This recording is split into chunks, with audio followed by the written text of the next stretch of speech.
The late 10th century, Anglo-Saxon England was at the height of its powers. The Viking invasions had been subdued, but was disaster lurking around the corner? Could the Norse raiders return? Why would the final Anglo-Saxon king of this century be known as Aethelred the Unready? In 991, Olaf Tryggvason of Norway moved with a Viking fleet on Maldon. Here, Olaf faced the aged ealdorman Byrhtnoth of Essex in one of the defining battles of the era. What followed was years of renewed Viking raids across England. Norse plunderers carried away booty and slaves by the boatload. King Aethelred refused to pick up a sword and lead the defense of his country. For the English churchmen at the time, this was the apocalypse as foretold in the Book of Revelation. This is the reign of Aethelred the Unready. Join us today on Real Crusades History as we explore the greatest crisis in the history of Anglo-Saxon England. And remember, there's no greater teacher than history.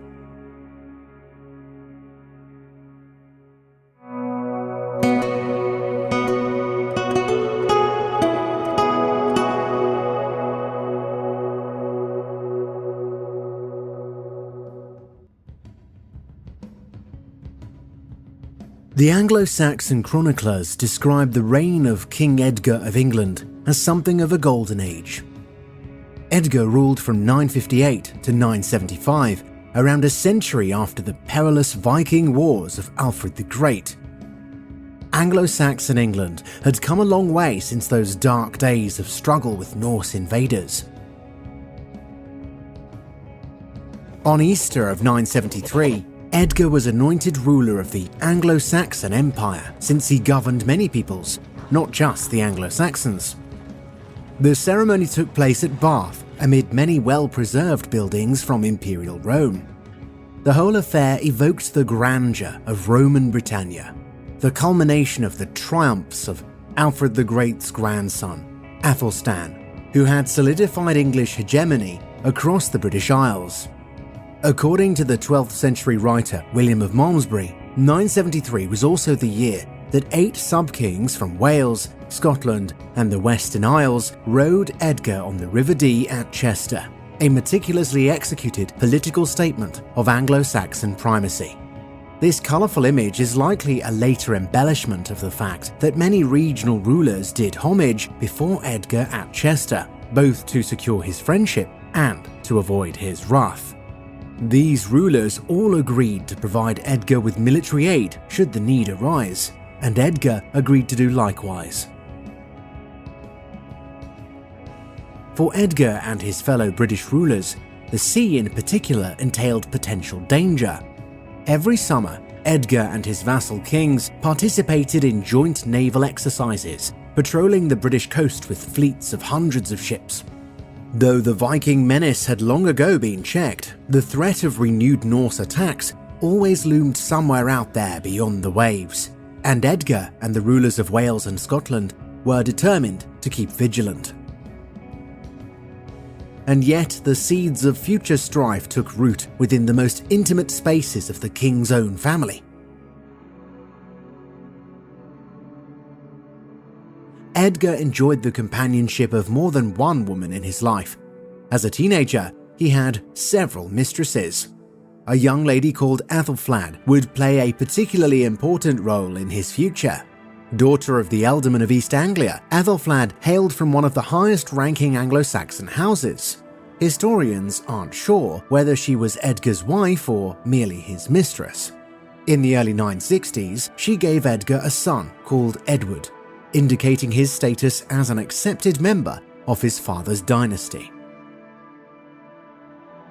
However, in 964, when Edgar was about 21, he married Elfrith, widow of one of the realm's most powerful ealdormen and close ally of Bishop Athelwold of Winchester. Elfrith is the first wife of an English king dignified with the title Queen. Prior to this, a king's consort was merely called the king's wife. In 973, she was anointed alongside Edgar at Bath, and period documents stress her title as queen. With her powerful allies among the English elite, Elfrith strove to exclude the king's son Edward from gaining the throne. She bore Edgar a son, Edmund. A charter from 966 was witnessed by the king and Aethelred, who is described as the legitimate wife of the king.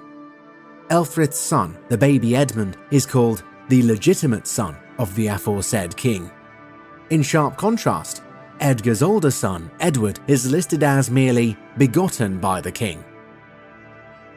This must have been a bitter pill to swallow for the eldest son, Edward. Edmund died when he was only 5 or 6, but between 966 and 969, Aethelred gave the king another son, Aethelred, who now became the focus of the queen's ambitions.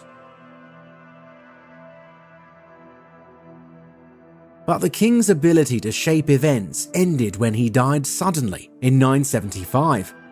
He was around 33 years old. The king's early death shocked his subjects and created an immediate crisis, for the king left behind 2 sons by 2 important women, both of whom enjoyed the support of powerful men. Initially, most of the nobles backed Edward. Although he'd been less favoured by his father, Edward was between 13 and 16 years old, while his stepbrother, Aethelred, was between 5 and 8 years in age. The English magnates generally preferred a more mature head of state, as a child king necessitated a regency with all its accompanying challenges. But Aethelred still enjoyed substantial support. The nobles gathered to debate the issue, tempers flaring as discussions stretched on for days.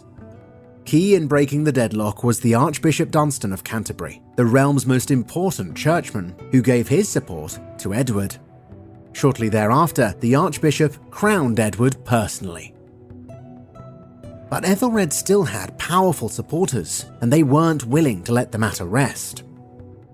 In part, the conflict was driven by a controversy that erupted during King Edgar's reign. Edgar had supported a monastic reform movement, which restored dozens of monasteries across England. This revived many communities of monks, but several powerful families lost out on substantial tracts of land. Resentment set in and erupted into violence after Edgar's death. Former lords reclaimed several monasteries, expelling the monks to wander destitute across the land. Elfheah, Ealdorman of Mercia, led a force against several monasteries in the West Midlands, citing the Archbishop's disrespect for the rights of Aethelred. The Ealdorman of East Anglia, Ethelwine, who supported King Edward, assembled a force to oppose the despoiling of monasteries. "Everywhere," says the Life of St. Oswald, "was dissension and trouble, which neither the bishops nor the noblemen were able to assuage." In 978, King Edward, now in his late teens, rode to parley with Aethelred at the residence of Queen Elfrith at Corfe in Dorset. Unwisely, Edward travelled with only a small military escort. As Edward approached the Queen's residence, a number of unidentified noblemen approached him. Suddenly, a group of armed men surrounded the king, pulled him from his horse, and stabbed him to death then and there. The identities of Edward's killers were never confirmed, perhaps intentionally to avoid further bloodshed. Historian Mark Morris notes that it's easy to figure out who was probably behind the assassination. Elfheah, Ealdorman of Mercia, was almost certainly involved, as was the Dowager Queen Elfrith. These two got their way soon after Edward's burial. The civil war was over. The magnates agreed to elevate young Aethelred to the throne. Aethelred, called by the chroniclers Aethelred the Unready, now began what is considered one of the most disastrous reigns in English history. Aethelred was still a child, and so his mother, Queen Elfrith, Ealdorman Elfheah, and their ally, Bishop Ethelwald, ruled as his regents. For now, they effected a reconciliation with the late Edward's supporters, Archbishop Dunstan and Ethelwine of East Anglia. Aethelred's coronation took place on May 4th, 979, at the traditional site of Kingston upon Thames. The new king was between 9 and 13 years of age. But as Aethelred grew older, he became restive under the rule of his mother's party. After the stern old ealdorman Elfheah died in 983, followed by Bishop Ethelwald in 984, Aethelred made his move. The Queen Mother suddenly ceases to appear as witness in royal charters, indicating her expulsion from court. Elfheah's successors were also banished. Interestingly, Aethelred turned to the very faction that had favoured his deceased stepbrother. The young king was perfectly positioned to do this. He'd been a child when his brother had been murdered. He could now venerate his dead brother as a martyr and employ Edward's supporters to effect his own power. To demonstrate his new policy, Aethelred married Ælfgifu, daughter of Ealdorman Thored of York, an opponent of the late Bishop Æthelwald. But the king began to alienate some of his mother's old opponents as well, most notably Dunstan, the Archbishop of Canterbury. When the Bishop of Rochester complained that Aethelred had given church lands to a royal favourite, Aethelred unleashed armed men on the bishop's diocese. By now, Archbishop Dunstan was old, and his last act was to condemn the king's recent policy. Dunstan died in 988. No one remained to oppose the king's will. That is, no one remained within England. Through the 980s, reports began to circulate of Viking ships spotted off the coast. Isolated raids began to take place, and then grew more frequent. In 988, the year of Archbishop Dunstan's death, a force of Vikings landed at Watchet in Somerset and engaged local English forces in battle. The Anglo-Saxon Chronicle records the deaths of many Thanes in the fighting. After heavy casualties on both sides, the English prevailed in the clash, and yet the event sent chills over the land. Was Aethelred prepared to defend England as his forefathers had done in the past?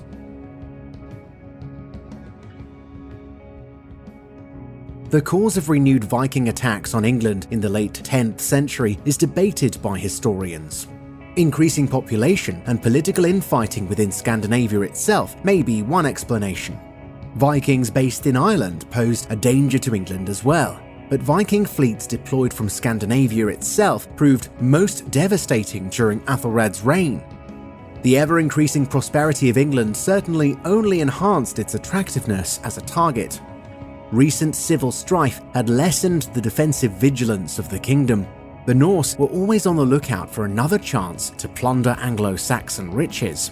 Any sign of laxity invited the daring of enterprising chieftains, and word spread quickly among the sea raiders.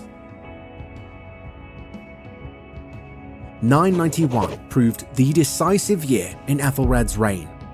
That summer, an enormous fleet under Olaf Tryggvason of Norway landed at Folkestone in Kent.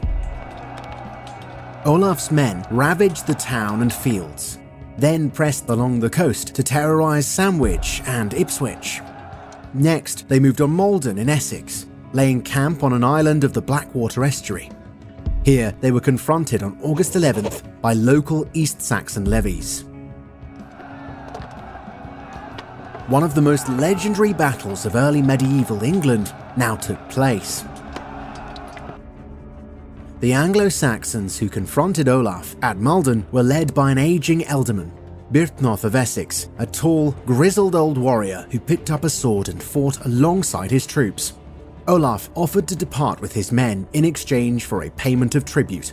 Byrhtnoth refused. A later poem has Byrhtnoth offering bold words to the Norse leader. "We will give you spears for tribute. You shall not win treasure so easily. Point and blade shall bring us together first. Grim battle play." The poem, which is of questionable historical reliability, says that the Anglo-Saxons fought bravely and prevented the Vikings from crossing the causeway that linked to the mainland. Olaf complained that his men could not fight a proper battle unless they could cross over. Amazingly, Byrhtnoth agreed. The ealdorman allowed the Norse to cross over so that a full-on battle could take place. Historians have long debated the veracity of this passage. The trope of overconfidence before defeat is common in poetry throughout history. But could there be some truth to this detail? Michael Wood speculates that Byrhtnoth may have simply wanted to annihilate the Vikings rather than allow them to escape. If they crossed over, they would be effectively trapped, and the Anglo-Saxons could slaughter them to a man. That is, if Byrhtnoth's men could win the day.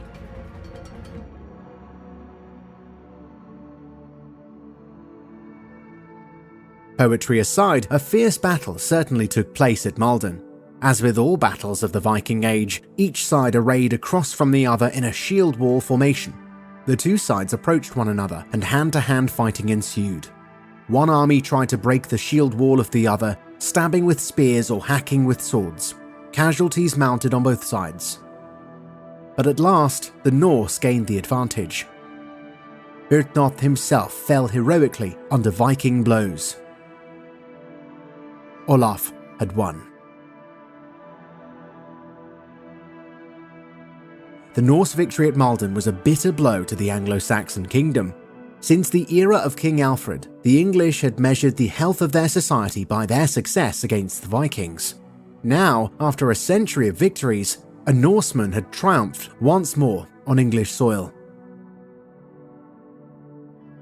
Rather than take the field like the heroes of old, Aethelred revived a hated practice from the darkest days of the Viking invasions: the payment of Danegeld. The king gave Olaf £10,000 with the excuse that the new Archbishop of Canterbury, Sigeric, advised this course of action. We can almost feel the contempt of the chroniclers as they describe the king's policy. It was a bad omen and the beginning of Aethelred's enduring reputation for weakness. The Anglo-Saxons had long despised the payment of Danegeld, not only for its display of weakness, but also because it only invited more trouble. When word got out, every sea raider would be keen to try his hand at gaining his own protection payment. Nor did the king's subsequent actions assuage fears. In 992, the Anglo-Saxon magnates gathered and decided to assemble every seaworthy ship in London to defeat the Viking threat. The king gave his blessing, but declined to lead the expedition like a proper Anglo-Saxon ruler. As it turned out, the mission failed. Many blamed the fiasco on Aethelred's absence.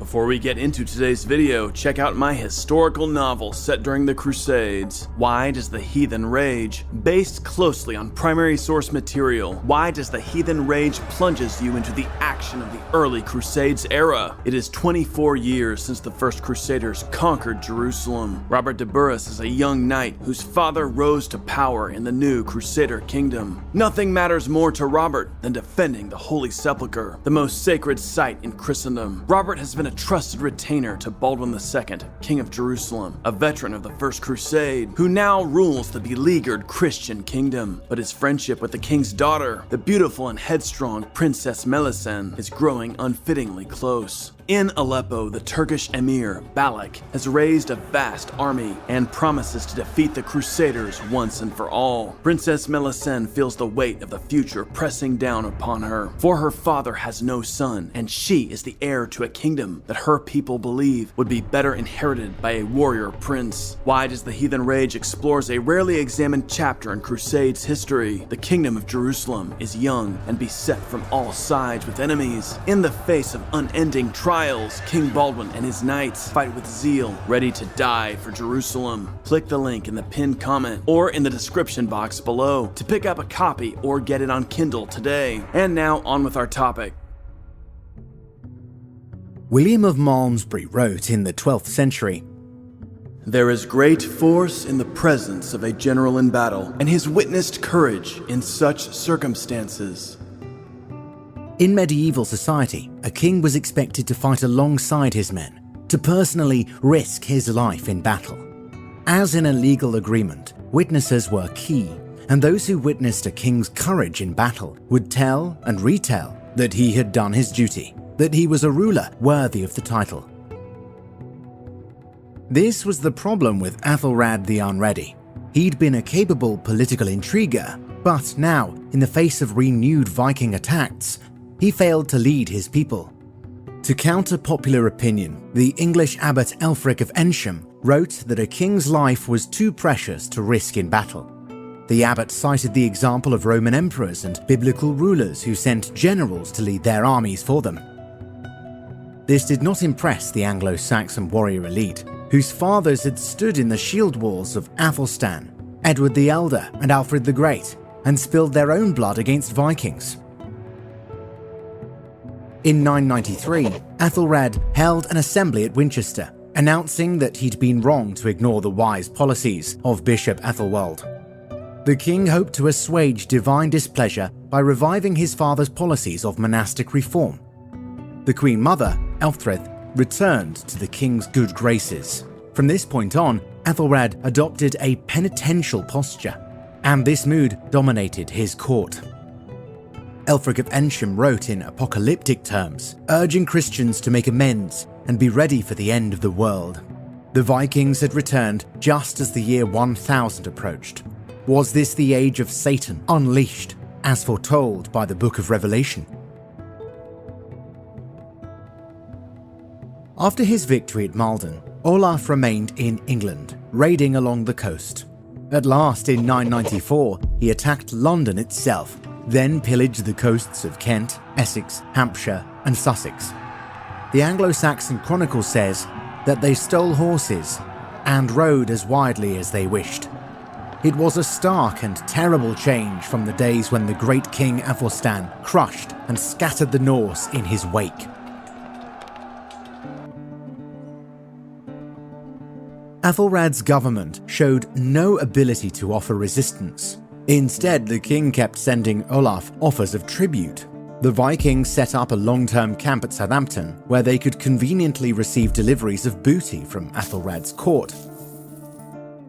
Aethelred even entertained Olaf personally.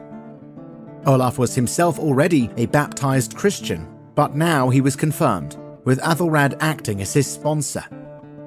Aethelred's goal was to neutralize Olaf by purchasing his services as a mercenary captain. The Vikings' warriors could then be used to benefit rather than despoil the kingdom. Olaf accepted this offer. He swore to keep peace and assist Aethelred against other attackers in exchange for £22,000 in gold and silver.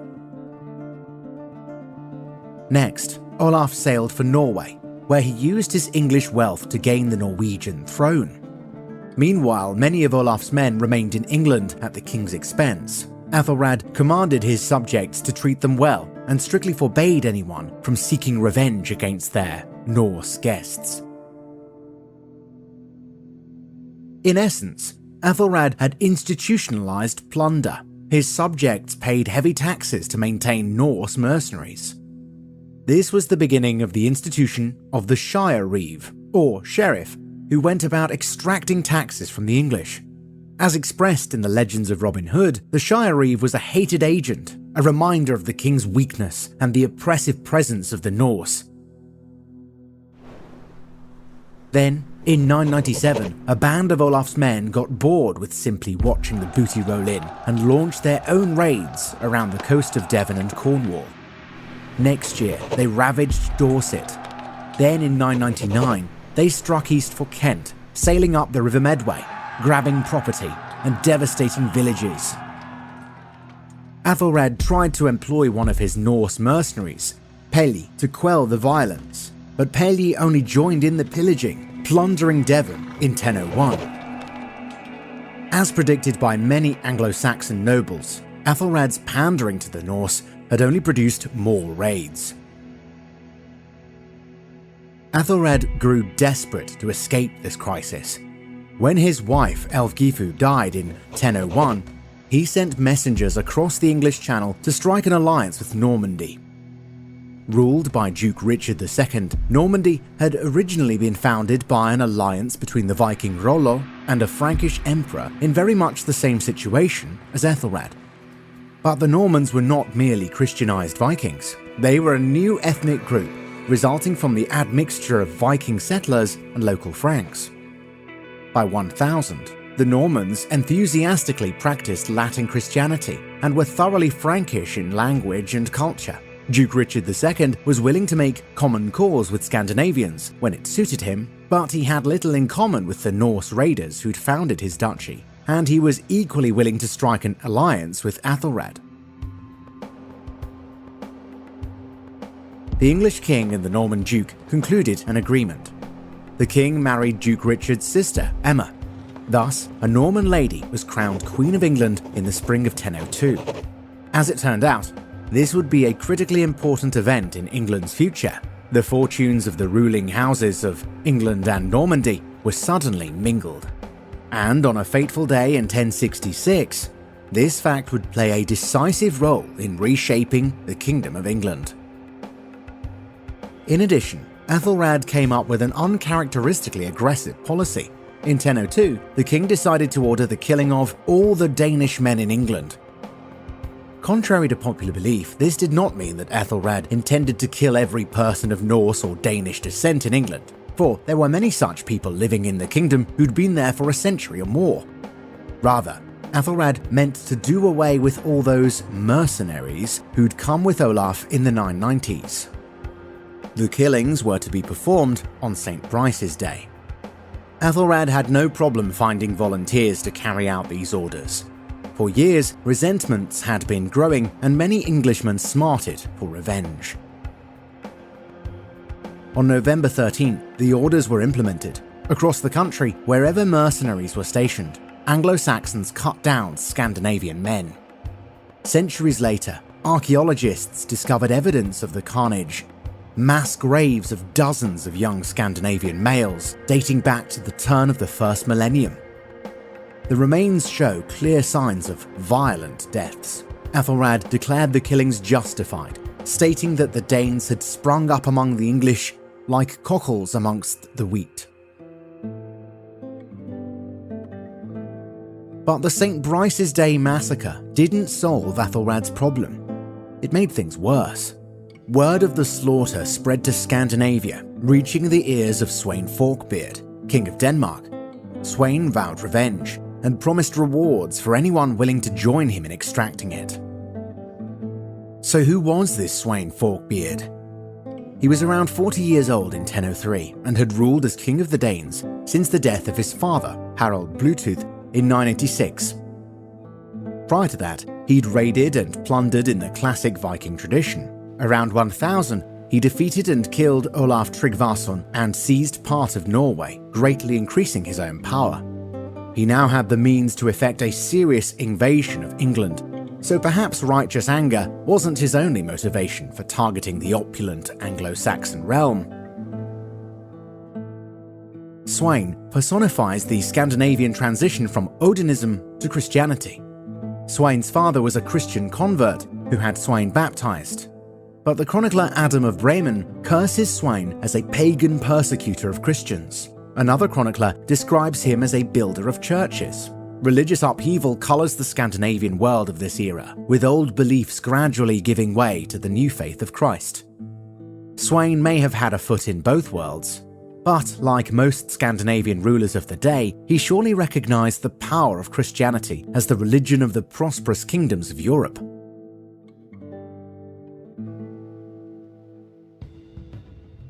If he had sincerely adopted Christianity, it didn't stop him from maintaining the sea-raiding tradition of his forefathers. Over the next several years, Sweyn would attack and ravage England. The Anglo-Saxon Chronicle recalls this as a period of horrors, in which King Aethelred consistently failed to rally his people against the fearsome Sweyn Forkbeard. Sweyn's campaigns were far more than the hit-and-run Viking raids of old. Sweyn led an invading army, and his attacks were purposeful and designed to subdue Aethelred's domain. Only famine in 1005 persuaded Sweyn to take a break from his attacks. As misery gripped his subjects, paranoia gripped the king. Aethelred banished many of his relatives and counselors from court. Some disappeared into monasteries, others died under suspicious circumstances. But two men rose to fill the vacuum. Archbishop Wulfstan of York became one of Aethelred's closest advisors. Wulfstan believed the end of the world was near, and his apocalyptic perspective dominated the Anglo-Saxon church at this time. Edric the Grabber also shot to prominence, so nicknamed for his unscrupulous opportunism. Elevated to the rank of ealdorman by Aethelred, Edric displayed a mercenary ruthlessness that flourished in this grim period. Some chroniclers accuse Edric of political murders and violent intrigues, but he also urged the king to toughen up and rebuild the army. Starting in 1008, Aethelred introduced serious military reforms. Every 300 hides of land would be charged with financing a new warship. Every 8 hides would outfit a soldier with mail armor and an iron helmet. This produced an army of some 8,000 fully armored soldiers and a fleet of 200 ships. The Anglo-Saxon Chronicle reports that in 1009, Aethelred launched a greater armada than any other English ruler before him. But Aethelred struggled to control his court. Edric the Grabber promoted his brothers to high positions, and conflicts erupted between his family and the traditional noble houses. Finally, Edric's brother, Brytric, accused a well-respected thane, Byrhtnoth of Essex, of treason before the throne of the king. Aethelred proved powerless to settle the matter. Byrhtnoth rallied a group of powerful men around himself, outfitted a fleet, and attacked the offending party. Brytric responded by launching a fleet of some 80 royal ships and setting off in pursuit of Byrhtnoth. A storm, however, spoiled Brytric's pursuit, smashing the bulk of the upstart's vessels. The ships that made it back to shore were burned by Byrhtnoth's supporters. So an absurd civil conflict ruined around half the king's new warships. The Anglo-Saxon Chronicle laments, "Thus the labor of the entire nation came lightly to nothing." Shortly thereafter, Viking raids resumed across England. Archbishop Wulfstan tried to counter the attacks with national acts of penance, leading the English people in fasts and barefoot processions. Aethelred ordered the distribution of alms and the veneration of relics. A coin depicting the Lamb of God on one side and the Dove of Peace on the other commemorated this royally mandated campaign of almsgiving. But the Viking attacks continued. A Norseman called Thorkel the Tall ravaged the English coast from a base at the Isle of Wight. In 1011, Aethelred tried to revive the old practice of paying Danegeld to appease Thorkel, but Aethelred's administration, thoroughly degraded, failed to raise the tributary funds. Things worsened when Thorkel attacked and occupied Canterbury itself. Norse plunderers led crowds of men and women in bondage back to Thorkel's camp at Greenwich. Here, Thorkel celebrated, for among the captives was the most prestigious churchman in England, Elfheah, Archbishop of Canterbury. One new low seemed to follow another. The senior bishop in England had been abducted by Norse raiders in his own cathedral city. Thorkel sent his thugs to negotiate the archbishop's release, and Edric the Grabber took the lead in trying to raise the ransom. But Archbishop Elfheah revealed the measure of his character. He outright refused to be ransomed, commanding his flock that they were not to pay a single coin for his life. Thorkel was furious and threatened the archbishop with every imaginable torture. Still, Elfheah defied his captor. Frustrated, Thorkel and his men got drunk on Frankish wine, plundered from English merchants as they tried to decide what to do. Some of Thorkel's men began pelting the bound archbishop with animal bones, until at last one Viking grabbed an axe and smashed the blunt end across the churchman's head. Elfheah died from this blow. News of the archbishop's death spread rapidly. Many Anglo-Saxons felt inspired by the churchman's defiance in the face of danger, which contrasted painfully with the conduct of their own king. Thorkel himself was not pleased. Not only had the Norsemen lost a valuable hostage, but the slaying of priests had become increasingly taboo among the Norse. More and more Scandinavians venerated Christ, though not always in strictly orthodox terms. Some Norsemen had fully converted. Others venerated Jesus as one among many gods and thought it ill-advised to anger him, as it was to anger Thor or Odin. Thorkel ordered the archbishop's body carried to London, where the city's bishop received it for burial. The Anglo-Saxons venerated Elfheah as the first Archbishop of Canterbury to die a martyr. In 1078, Pope Gregory VII would canonize him a saint. but the worst was still to come. In 1012, Sweyn Forkbeard, King of Denmark, again set out to invade England. This time, he intended nothing less than the total conquest of the Anglo-Saxon kingdom.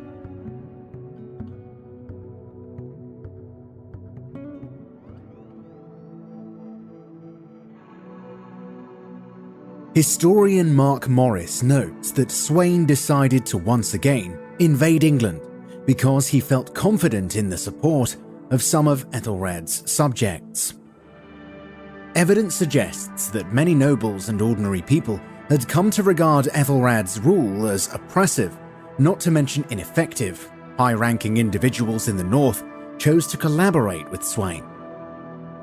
When the Danish king first appeared with his fleet off the coast of Sandwich, he didn't attack obvious targets like Canterbury, Winchester, or London. Instead, he sailed at once up the east coast to the Humber River, then down the River Trent, before finally arriving at Gainsborough in Lincolnshire. The Anglo-Saxon Chronicle tells us that, on Sweyn's arrival, there was no fighting, but that the people of Lincolnshire and Northumbria submitted to him at once. Most likely this was pre-planned. Sweyn had already struck a deal with leading figures from the region. To solidify the alliance, Sweyn's eldest son, Cnut, was married to Elfgifu, daughter of Ealdorman Elfheim of Northumbria. This same Elfheim had been murdered by Edric the Grabber in 1005, and his family was now throwing in their lot with Aethelred's greatest enemy. But Sweyn didn't rely on trust alone. He took hostages from among the Northumbrian noble houses before he departed to continue his campaign. The king left his son Cnut at Gainsborough in Lincolnshire to watch the ships and the hostages. Sweyn and his army mounted horses supplied by the locals and crossed the ancient boundary of Watling Street. According to the Chronicle, they then did the greatest damage that any army could do. In other words, the Danes ravaged the countryside severely. Virtually no one resisted. Oxford surrendered and gave hostages. Winchester did the same. Aethelred made his stand at London, aided by his Norse ally Thorkel the Tall and the city's citizens. London's defenders repelled Sweyn's initial advance. Historian John Haywood notes that London at this time was not yet England's capital. That distinction still belonged to Winchester. But by now, London was the kingdom's largest and richest city. The Danes opted to go next to Bath. Here, the nobleman Aethelmar, previously banished to a monastery by Aethelred during one of his purges, came out to treat with Sweyn. On behalf of the Thanes of the Western Shires, Aethelmar submitted to Sweyn's rule. The citizens of London now read the writing on the wall. Fearing Sweyn's wrath, they sent word to the Danish camp offering to surrender. Aethelred could do nothing but flee with his Norse allies to Thorkel's camp at Greenwich. Here, Aethelred accepted the reality of things. He'd lost everything. After sending Queen Emma and the royal children to Normandy, Aethelred conceded defeat, then fled himself to his wife's home country. And so, Sweyn had conquered England. Occasional Viking raids on Aethelred's coasts had culminated with the total loss of the Anglo-Saxon realm to a Scandinavian ruler. Aethelred was now in his mid-40s. What was left for him but to live out his days as an exile at the court of his wife's brother, Duke Richard II of Normandy? But good fortune soon deserted the Danish king. On February 3rd, 1014, after a rule of 5 weeks, Swain Forkbeard died of unknown causes. Some say he fell from his horse, others that he was murdered. Sweyn was by now in his 50s, when plenty of medieval men died naturally, so foul play might not explain his passing. John Haywood states that Sweyn died of illness. Whatever the case, his body was carried to York for burial in the cathedral.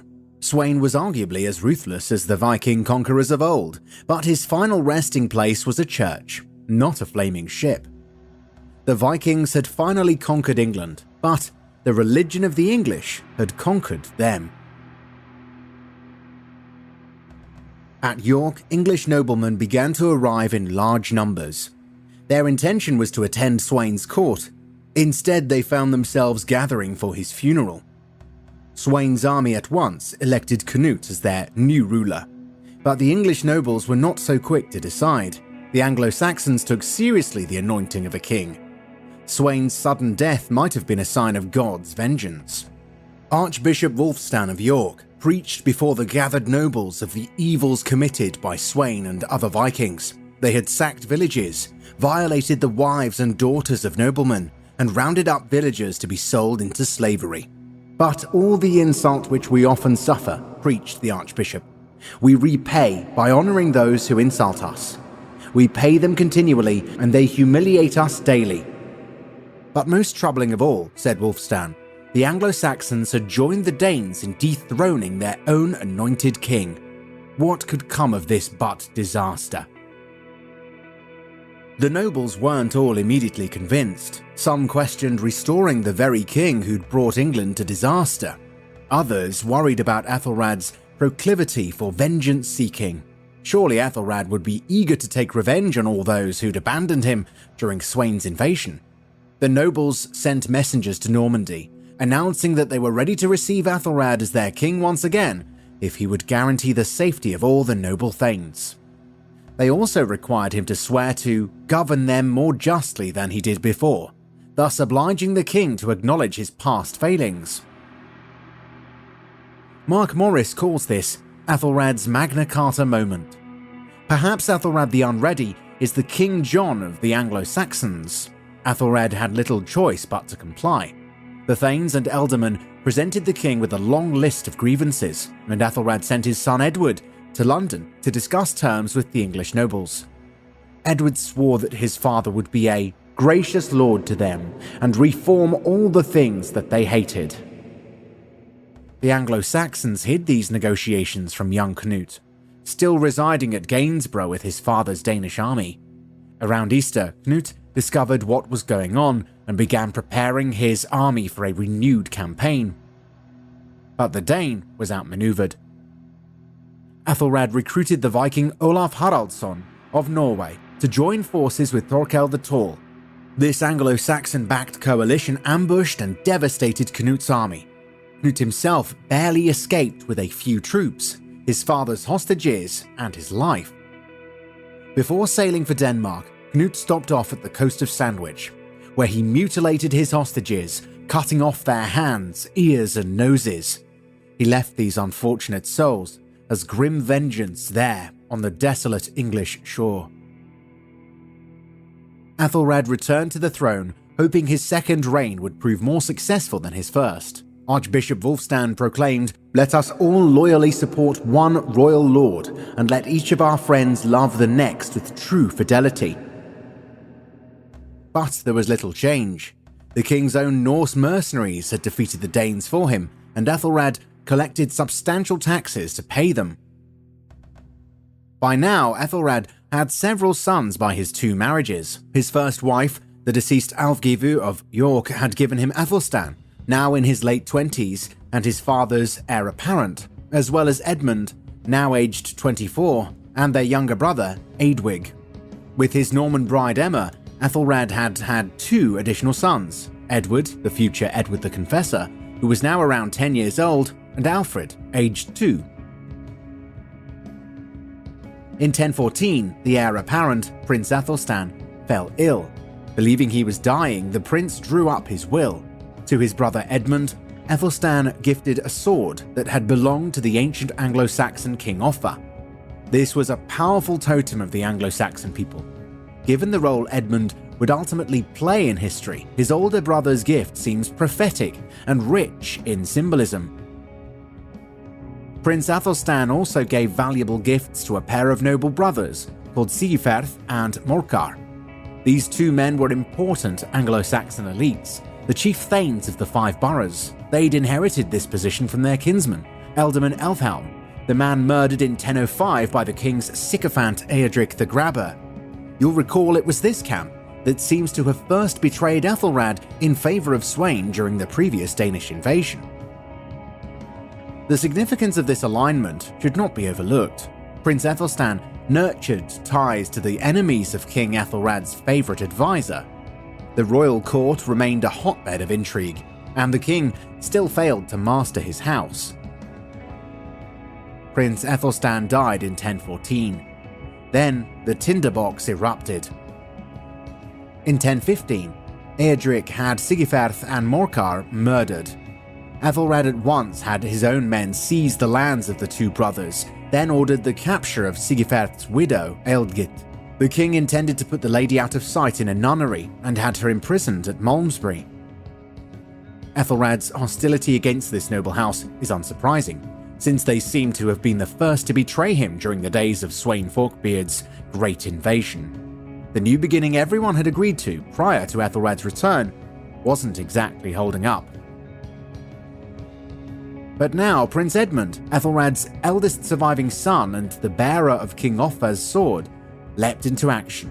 He took up the cause of the anti-Edric faction and rode to Malmesbury, where he liberated the Lady Ealdgit. In August, Edmund married her and assumed rule in the 5 boroughs.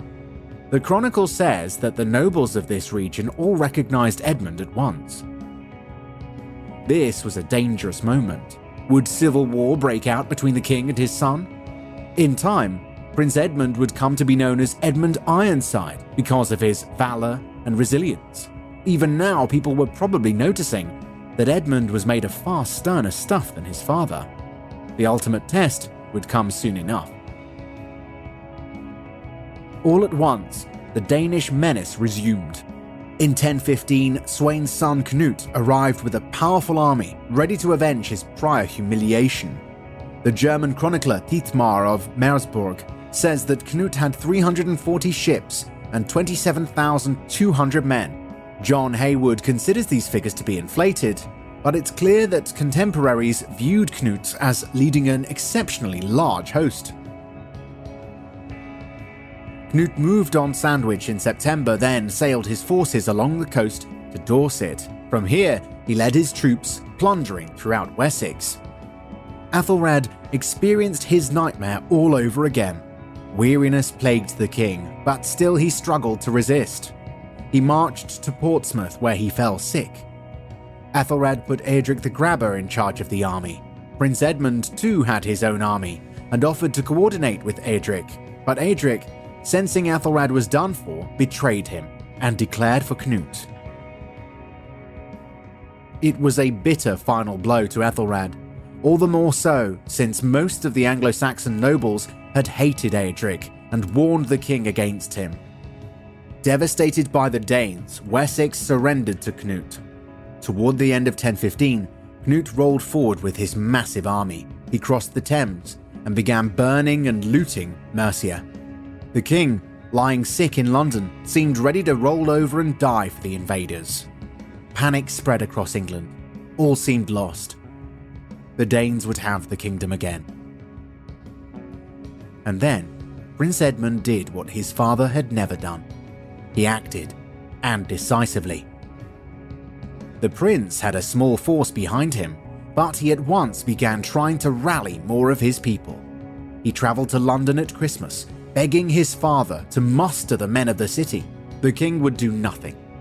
The townsmen were terrified of angering Cnut. What good was it to fight if Aethelred would only fail again? They refused to join Edmund without the king. Many of them expected to be submitting to Cnut soon anyway. Edmund Ironside persisted. In January 1016, he rode north and convinced Earl Uhtred of Northumbria to work with him. But then, Cnut drove through the Midlands and began the advance on York in the north. Uhtred panicked and went before Cnut and Edric to offer his submission. They accepted, and Edric ordered the Earl beheaded at once, replacing him with a Norseman called Edric. Cnut felt confident of victory. Regions were falling to him like dominoes. Soon enough, he would squash the annoying Prince Edmund. Leisurely, Cnut returned to his fleet on the southern coast in April of 1016. With no other option, Edmund Ironside rode again for London. Here, his father lay in the last hours of life. Edmund went to the bedside and observed his father's dying moments. It must have been a dark scene. Aethelred succumbed slowly to illness, knowing full well that his kingdom was lost, that all of his failures had finally culminated in the ultimate disaster. On April 23rd, the king breathed his last. The disastrous age of Aethelred the Unready was over. Few remained to witness his death. The king's second wife, Queen Emma, and her sons, a few bishops, priests, nobles and warriors, and of course Edmund, who even now was as iron-willed as his father had been weak. One Victorian writer states that Aethelred's dying was the only useful thing the king ever did for England. Looking at events in the immediate aftermath of Aethelred's death, it's easy to agree. The Londoners lowered the dead king into the earth at St. Paul's Cathedral and at once pledged fealty to his son. Edmund Ironside inspired men where his father demoralized them. The men of London stood in a circle around their new King Edmund, who declared that he would fight and destroy the invader Cnut. The Londoners cheered and raised their swords. A new battle for England was about to begin.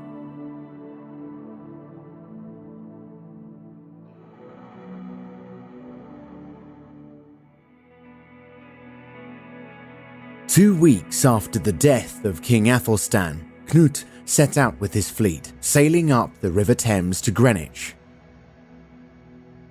The men of London had just named Edmund King of England, but could he impose his kingship in the face of the challenge of Cnut the Dane? To counter Cnut, Edmund rode for Wessex to raise troops. Queen Emma remained in London with her two sons to encourage the men of the city to resist Cnut's attack. The Danes failed to cross London Bridge, so they dug a canal around Southwark and dragged their ships to the western side of the bridge. Cnut's army then dug a ditch around the whole of London to blockade the city and set in for a siege. However, Cnut was uneasy, knowing Edmund was in Wessex preparing a counterattack. Leaving only a small force before London, Cnut set off with the bulk of his army to chase down Edmund in Wessex. Edmund and Cnut now played a perilous game of cat and mouse, pursuing one another across southern England. They clashed in two fierce battles at Penselwood and Shurston, both ending indecisively. However, Cnut's forces were significantly damaged, and Edmund drove for London, which he relieved. The Danes had to flee in their ships. Under Edmund's leadership, the Anglo-Saxons were defiant. Their king's courage inspired their own valor. Despite being outnumbered by Cnut's host, Edmund's troops appeared capable of throwing off the Danish yoke for good. The long curse of Aethelred's reign had been broken. The old spirit of the warrior kings had returned. Once again, Edmund led his men in the field against Cnut at the Battle of Brentford. The English won the day, though Cnut was able to retreat and keep his army intact. Though he'd driven off the enemy, Edmund had suffered heavy losses, and he returned to Wessex to rally more troops. He was successful, as many men embraced the cause of Edmund Ironside. Meanwhile, Cnut again arrived before London with his army and put the city to siege. Once more, the Londoners fought with renewed courage, forcing Cnut to withdraw yet again. Cnut now took a long route through the south of Mercia, farther south into Wessex, and then into Kent. Meanwhile, Edmund chased the Danes, catching up with them at Otford. Now, the young king inflicted a more serious defeat on Cnut. Anglo-Saxon daring was paying off. Cnut's troops grew increasingly demoralized. It looked as though Edmund was on the verge of total victory. Predictably, Ealdorman Edric the Grabber now realized that Edmund was his man. The upstart reliably abandoned his allies the minute they ran into trouble. Edmund had never gotten along with Edric, but the Grabber now had many warriors in his camp, and Edmund needed all the help he could get. The young king accepted Edric's fealty. The Anglo-Saxon Chronicle laments this decision as the greatest act of folly in history. Centuries later, English chroniclers would claim that Edric had been a traitor all along and had joined Edmund as a double agent for Cnut. That autumn, Cnut marched his forces into Essex. Here, he caught Edmund by surprise, but the young king rallied his troops and met the Danes at the Battle of Ashington on October 18, 1016. Edmund arranged his men in 3 lines and fought in the front. Cnut, who enjoyed a considerable numerical advantage, sat behind his own lines and watched as his troops fought for him. The clash was brutal. Both sides knew that this was likely the decisive moment and fought with intensity. However, Edric began to shout that the battle was lost and spread the word that Cnut could not be beaten. The grabber then fled with all of his Mercian troops. It was a harsh blow to the English, but Edmund would not back down and his men rallied around their king. The Anglo-Saxons fought on. They were horribly outnumbered and took terrible casualties, but their courage held out and the battle went on into the night. Many nobles fell heroically, including Ealdorman Ulfketil of East Anglia. Edmund sustained serious wounds and was at last forced to retreat. He withdrew with his army badly mauled but intact to the island of Olney in Gloucestershire. It is a testament to the resolve of Edmund and his men that they emerged from this defeat as well as they did. The king's personal courage was crucial to keeping his army intact. The Anglo-Saxons fought with great inspiration at the side of their king, who wielded sword and shield and bled with them. With the battle over, Edric travelled to Olney to beg Edmund to come to terms with Cnut. We can only imagine Edmund's disgust at dealing with the treacherous Edric. The reality was that Edric represented a sizable portion of the Anglo-Saxon camp, and after the defeat at Ashington, Edmund had little option but to open negotiations. The two sides came to an agreement. The Treaty of Olney divided England between Edmund and Cnut. Edmund would rule Wessex, while Cnut would have all territory north of the Thames. Only now did the Londoners agree to surrender to Cnut. Given the scale of the Danish victory, it's striking that Cnut agreed to these rather substantial concessions. Edmund was a formidable enemy, and Cnut may have feared the continuation of war. Boarding his fleet, Cnut returned to London to settle in for the winter. Unfortunately, Edmund had been badly wounded in the fighting. On November 30th, 1016, Edmund Ironside died. It is plausible that Edmund died from his wounds, but over the centuries, many have speculated about the death of this courageous young king. Later chroniclers insisted that the traitor Edric had poisoned England's champion, but contemporary writers say nothing like this. Edmund's followers buried their king near his grandfather Edgar at Glastonbury Abbey in Somerset. With Edmund gone, Cnut won the victory he'd failed to achieve on the battlefield. The whole of England submitted to Cnut. The Dane was now King of England. Cnut selected London for his coronation rather than Winchester, and the ceremony took place in January 1017. Historians have been known to compare Edmund Ironside to his ancestor, Alfred the Great. Like Alfred, Edmund found himself reduced to rule in Wessex, and like Alfred, Edmund was a valiant commander who roused the fighting spirit of his people. If Edmund had lived longer, he may well have risen from the ashes and gained triumph over Cnut the Dane. Despite the brevity of his reign, Edmund Ironside stands out as one of the most heroic monarchs in English history. The survivors of the House of Wessex fled into exile. Edmund's younger brother, Edric, escaped to Normandy. Emma did the same with her young sons, Edward the Confessor and Alfred. Edmund's own infant sons, Edward and Edmund, were at the mercy of Cnut. Edric insisted that Cnut murder the two babies, but Cnut, to his credit, refused and sent them to Sweden. The two boys would eventually escape to Hungary. Alfred the Great's dynasty had been driven from England, but this wasn't the end of the story. Normandy became the refuge of the House of Wessex, where the sons of Aethelred the Unready would grow close to their mother's people.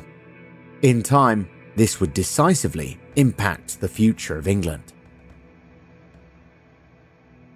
Cnut granted Edric the Grabber rule in Mercia, while he gave Thorkel the Tall East Anglia and kept Jarl Eric in power in Northumbria.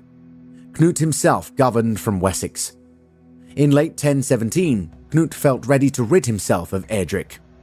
That Christmas, Cnut summoned Edric to the royal court. Delighted, Edric set out, convinced he would be further rewarded for his service to the Dane. Edric was in for a shock. When he entered Cnut's hall, the Danish guards seized him. There, before the gathered nobles and clergy, Cnut denounced Edric for betraying Edmund. It was a disgrace for a man to turn against his king. Cnut ordered Jarl Eric to behead Edric as a lesson to all soldiers to be faithful to their kings. Eric carried out the king's command, and Edric's head was posted on London Bridge. So justice at last caught up with Edric. Lars Brownworth calls Edric the most notorious traitor in English history. One rather obscure half-Danish, half-English nobleman, Godwin, approached Cnut and offered his fealty. Godwin had been loyal to Edmund throughout the Civil War, and Cnut asked the man why he should have the new king's trust. Godwin responded that his very loyalty to Edmund should prove his worth to the Dane. Cnut agreed. He granted Godwin the earldom of Wessex. Godwin, whose family had been obscure, became one of the most powerful noblemen in England under Cnut the Dane. Cnut also granted lands to many of his high-ranking Danish companions, but there was no mass influx of Danes into England under Cnut. Most of the Vikings who'd fought for Cnut had been mercenaries, and after the war, the bulk of them returned to Scandinavia to pursue other opportunities. Cnut changed little about the structure of the Anglo-Saxon government. He kept most of Aethelred's taxes in place, which had been heavy. But unlike Aethelred, Cnut proved capable of securing the English coasts. He even obtained a reduction in tolls paid by English merchants travelling on the continent. Cnut was a foreigner who'd brought a violent and traumatic conquest to England, but his rule did bring peace and stability after years of tumultuous Viking wars. He was, however, still concerned about the situation in Normandy, now home to several individuals who could very well challenge his rule. Shortly after his coronation, he began sending messengers to the court of Duke Richard II of Normandy, hoping to strike an alliance. Cnut proposed a marriage to Richard's sister, the former Queen of England herself, Emma. Of course, Cnut was already married to an English noble lady, Elfgiver of Northumbria. She had already given Cnut two sons, Sweyn Forkbeard and Harold Harefoot. Cnut put Elfgiver aside, though he afforded her an honourable status at court. Clearly, he hadn't entirely adopted the Anglo-Saxon Church's idea of marriage. Richard agreed to the proposal. In 1018, Cnut and Emma were married. Once again, Emma of Normandy became Queen of England. Her sons by Aethelred, however, remained safely behind at their uncle's court at Rouen, where they grew up as honoured guests alongside the noble youths of Normandy. Cnut is often called the first Viking king of England, but he strove to observe the customs of the Christian English monarchy. He was eager to be accepted as a peer by the other Christian rulers of Europe.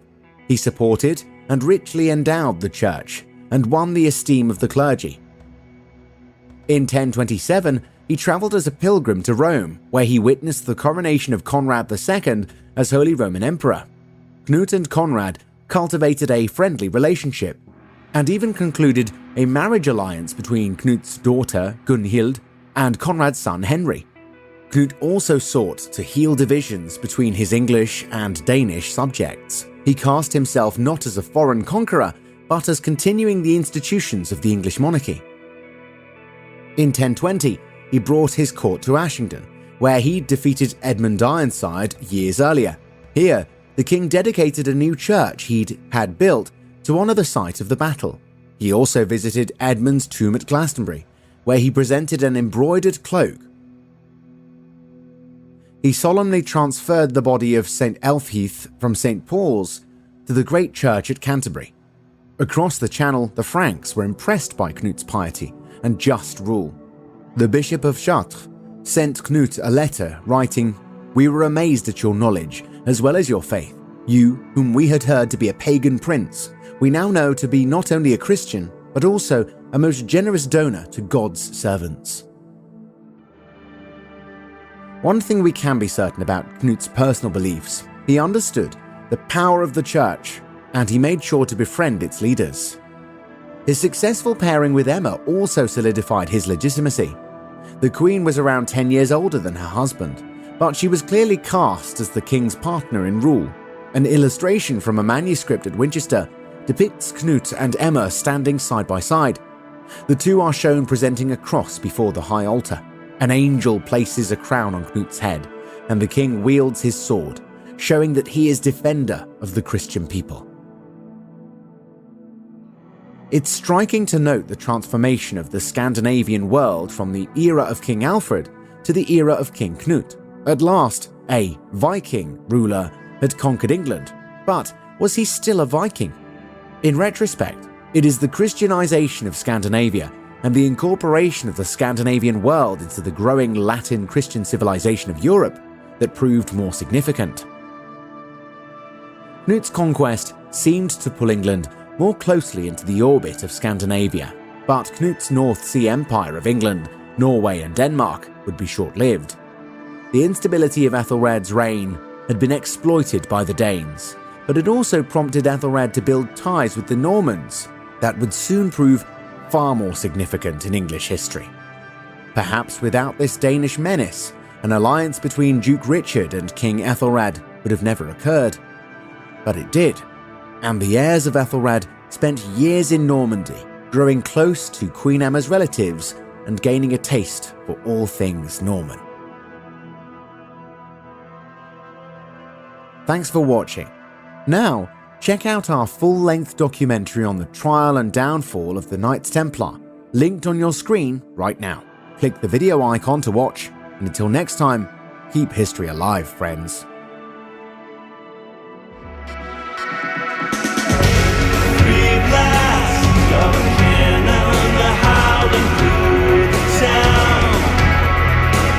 What was whispered